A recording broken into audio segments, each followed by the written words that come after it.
because we do see a couple exit kills, but they do lose the op, so that's actually pretty big. Is he going to pick it up? Oh, there we go.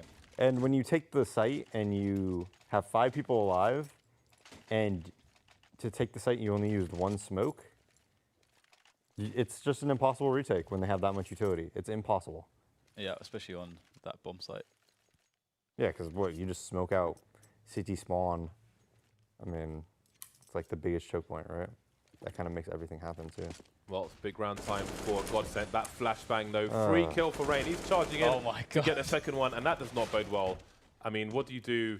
Like psychologically, if they lose this, it's pretty much they pretty much lose the half by very long margin.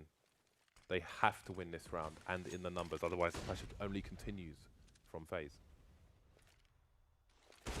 I was about to say, very interesting position from Twist, quite risky, and oh my god, everyone getting absolutely wrecked on that defensive setup. It looked quite fancy, looked quite cool, but now it's all gone. This is not a, unbelievable. It's not a pretty round, is it? This is the most disgusting round. Pretty for FaZe. That's a disgusting round, yeah. Looking for coverage, does get smoked off eventually. And it's going to be a difficult retake just because FaZe are absolutely just on fire at the moment.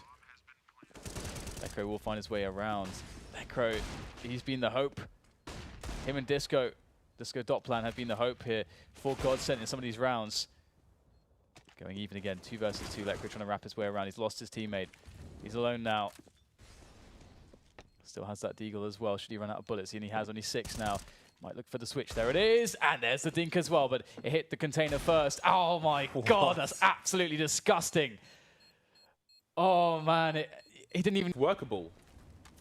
They've made it workable, but they're going to need more than that. They still need consecutive rounds here. Questions being asked from Kishima, maybe looking for a dink to give him some info, but doesn't find one. Pronax on the site, no grenades remaining for the T side. There are some flashes here for the CT. There's the first, well, there's a HE. 2 flashbangs and the man advantage. Sometimes you'll see a flashbang rattled in towards headshot as they move in facing the vents area. There's a trade.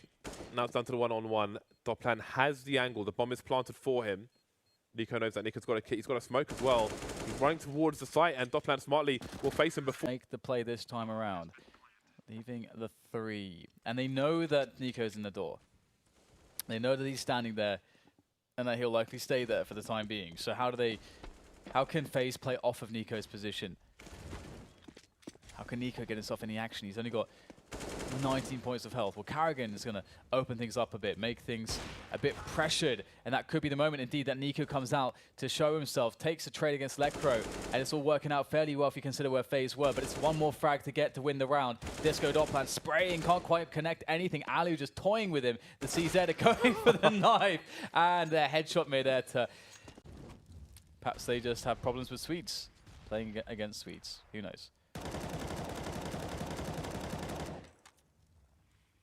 Carrigan, good position there. No one actually clearing checkers. And this is not going so well actually for GODSENT, though they're still in a 3 versus 3. Schneider's still opening things up, and lots of nades to play with. Rain going straight through the flames there. What has happened to FaZe? They're going to lose that. They are going to lose, James. It really feels like that's what's going to happen from this point forwards. Especially if Nico can't escape with the